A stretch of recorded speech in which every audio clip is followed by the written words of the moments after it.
पुराणों के अनुसार ये बताया जाता है कि श्री कृष्ण की 16,108 रानियां थीं, जिनमें से रुक्मिणी और सत्यभामा सबसे प्रमुख रानियां थीं।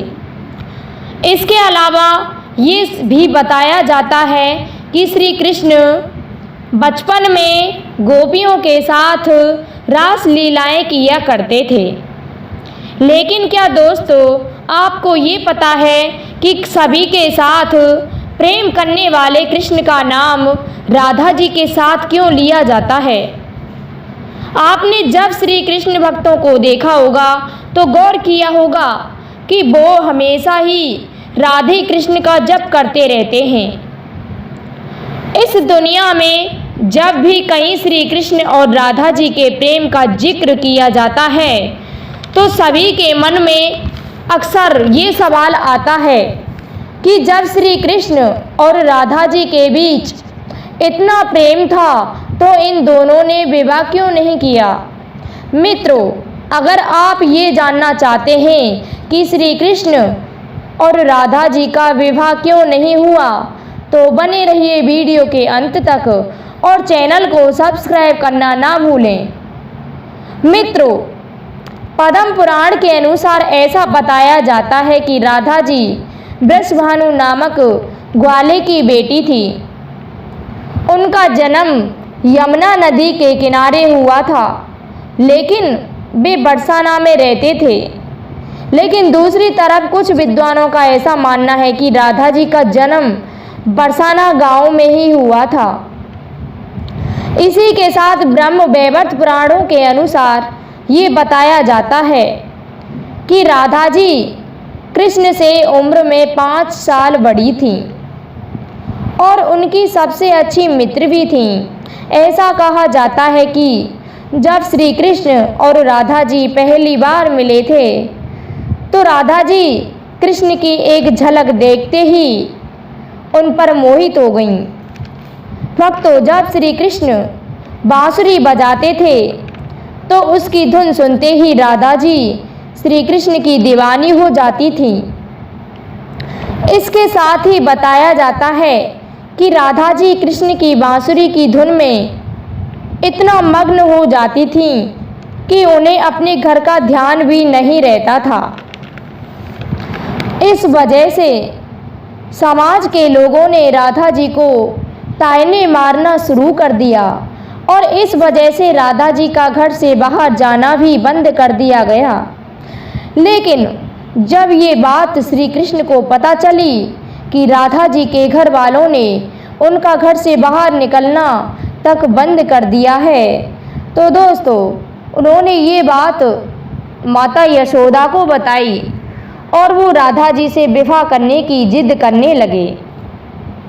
लेकिन लाख कोशिश करने पर भी श्री कृष्ण माता यशोदा को नहीं मना पाए और माता यशोदा ने श्री कृष्ण को यह कहकर राहत दिला दी कि पुत्र, तुमसे राधा उम्र में 5 साल बड़ी है और दूसरी तरफ उनका विवाह पहले से ही तय हो चुका है। यशोदा माता ने जब यह बात नंद बाबा को बताई, उन्हें भी श्री कृष्ण को बहुत समझाया और राधा जी से विवाह ना करने की सलाह दी। लेकिन इतना समझाने के बावजूद भी जब श्री कृष्ण नहीं माने तब नंद महाराज ऋषि कृष्ण को ऋषि गर्ग के पास ले गए। जब वे गर्ग के पास पहुंच गए तो उन्होंने श्री कृष्ण को बताया कि तुम्हारे असली माता पिता देवकी और वसुदेव हैं और उनको तुम्हारे मामा कंस ने बंदी बनाकर रखा है। इसके साथ ऋषि गर्ग ने श्री कृष्ण को यह भी बताया कि तुम्हारा जन्म दुष्टों का नाश करने के लिए हुआ है और धर्म की स्थापना करने के लिए भी हुआ है। और जब ऋषि गर्ग ने श्री कृष्ण को उनकी वास्तविकता से परिचय कराया तब उसी दिन से श्री कृष्ण और राधा जी के बीच दूरियां पैदा होने लगीं। कुछ समय बाद श्री कृष्ण जब और बड़े हो गए, उन्हें कंस के बुलाने पर वृंदावन छोड़कर जाना पड़ा। कहा जाता है कि जब श्री कृष्ण वृंदावन छोड़कर मथुरा जा रहे थे तो वे चुपके से राधा जी के घर उनसे मिलने पहुँचे थे और उनसे बिना कुछ कहे ही अपनी बांसुरी तोहफे में दे दी थी। और श्री कृष्ण अपने बड़े भाई के साथ मथुरा आ गए। और ऐसा बताया जाता है दोस्तों कि जब श्री कृष्ण वृंदावन छोड़कर मथुरा चले गए तो राधा जी उनकी यादों में फूट फूट कर रोती थीं और समाज के अनुसार उन्हें ना चाहते हुए भी अपने पिता की इच्छा से किसी और से विवाह करना पड़ा। ऐसा बताया जाता है कि श्री कृष्ण के जाने के बाद राधा जी का विवाह माता यशोदा का भाई परिहार से हुआ था और राधा जी को अपनी एक अलग दुनिया बसानी पड़ी। राधा जी का विवाह होने के बावजूद भी जब उन्हें श्री कृष्ण की याद आती थी तो वे अक्सर बांसुरी बजा करके उनकी यादों में लीन हो जाया करती थीं। वैसे दोस्तों श्री कृष्ण और राधा जी का विवाह न होने के पीछे दो कथाएं प्रचलित हैं, जिसमें पहली कथा के अनुसार ये बताया जाता है कि ऋषि शुक्राचार्य भगवान विष्णु से भी ज़्यादा ज्ञानी थे, लेकिन देवराज इंद्र ने भगवान विष्णु को अपना गुरु बना लिया था। लेकिन जब ये बात शुक्राचार्य को पता चली तो उन्हें बहुत दुख हुआ और उन्होंने इसे अपना अपमान समझकर असुरों को शिक्षा देनी शुरू कर दी और उनके गुरु बन गए। असुरों के गुरु होकर शुक्राचार्य ने देवराज इंद्र से बदला लेने की ठानी।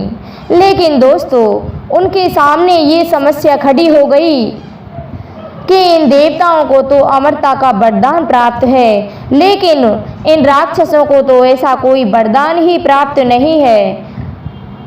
दोस्तों इसी कारण राक्षस कभी देवताओं से नहीं जीत पाते थे।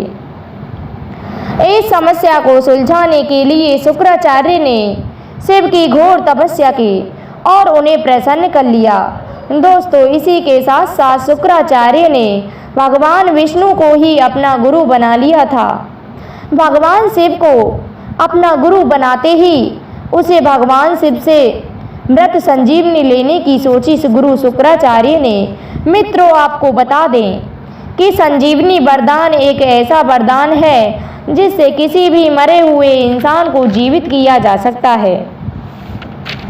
मृत संजीवनी वरदान पाने के लिए जब वे तपस्या करने जा रहे थे तो उन्होंने असुरों से उनकी माता और पिता भृगु के साथ रुकने की कही, ताकि उनके होते हुए कोई भी देवता उन्हें नुकसान ना पहुंचा सके। जब देवराज इंद्र को ये बात पता चली तो उन्होंने असुरों पर हमला कर दिया।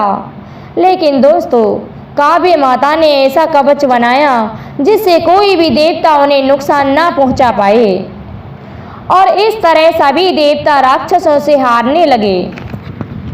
तब ये सब देखते हुए भगवान विष्णु ने सुदर्शन चक्र से काव्य माता का सर धड़ से अलग कर दिया। हालांकि ऋषि भृगु ने अपनी पत्नी को कामधेनु गाय की सहायता से जीवित तो कर लिया, लेकिन उन्होंने भगवान विष्णु को श्राप दे दिया कि उन्हें इस धरती पर जन्म लेकर के पत्नी वियोग सहन करना पड़ेगा। और दोस्तों इसी श्राप के कारण श्री कृष्ण का विवाह राधा जी से नहीं हो पाया था। अब दोस्तों श्री कृष्ण और राधा जी का विवाह न होने के पीछे एक और कहानी प्रचलित है। एक बार क्या होता है कि नारद मुनि तपस्या कर रहे थे तो उनके तप को कामधेनु भी भंग ना कर सके, कामदेव भी भंग ना कर सके। जब इस बात का पता चला ऋषि नारद को तो उन्हें घमंड हो गया कि मेरे ब्रह्मचर्य को स्वयं कामदेव भी ना मोहित कर सके। इसलिए वे घमंड करने लगे और पहुंच गए श्री हरि विष्णु के पास में। दोस्तों जब श्री हरि विष्णु को उन्होंने ये बात बताई कि मैंने कामदेव को जीत लिया है तो दोस्तों उन्हें घमंड हो गया। अब तो भगवान विष्णु सोचने लगे कि नारद ऋषि को घमंड हो गया है, तो उन्होंने एक दिव्य नगर को बसा दिया जिसमें स्वयं माता लक्ष्मी का स्वयंवर हो रहा था। जब माता लक्ष्मी का स्वयंवर हो रहा था तो उसमें अनेकों राजा गए। तो लेकिन क्या हुआ कि नारद ऋषि ने माता लक्ष्मी की एक झलक देख ली। दोस्तों, माता लक्ष्मी की एक झलक देखते ही वे उन पर मोहित हो गए और उन्हें पाने की चर्चा करने लगे। अब तो वे भगवान विष्णु के पास में पहुंच जाते हैं और कहते हैं कि प्रभु मुझे हरि रूप दे दो, मैं विवाह करना चाहता हूँ। तो दोस्तों, हरि का एक रूप बंदर भी होता है।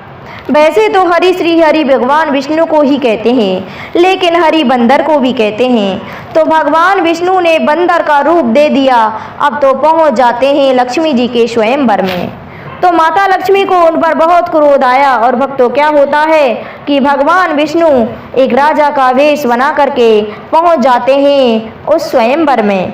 अब तो माता लक्ष्मी को भगवान श्री हरि विष्णु ही पसंद आए और उन्होंने माता लक्ष्मी ने भगवान विष्णु के गले में वरमाला पहना दी। दोस्तों, इससे नारद मुनि को बहुत क्रोध आया और सभी राजागण वहाँ हंसने लगे और कहने लगे, देखो पहले अपना चेहरा तो देख लो, कैसा चेहरा है तुम्हारा। तो दोस्तों, वे पानी में अपना चेहरा देखते हैं तो उन्हें क्रोध आया और कहने लगे कि तुमने मुझे बंदर का रूप क्यों दे दिया, कि प्रभु मैं तुम्हें श्राप देता हूँ, तुमने मेरे साथ ये अच्छा नहीं किया, इसीलिए तुम्हें भी पत्नी वियोग सहना पड़ेगा। जिस तरह मैं स्त्री वियोग में तड़प रहा हूँ, उसी प्रकार तुम्हें भी पत्नी का वियोग सहन करना पड़ेगा। दोस्तों, अगर किस श्राप के कारण श्री राधा कृष्ण का विवाह नहीं हुआ तो हमें कमेंट अवश्य लिखें। और दोस्तों, कमेंट में एक बार राधा रानी की जय अवश्य लिखें। धन्यवाद।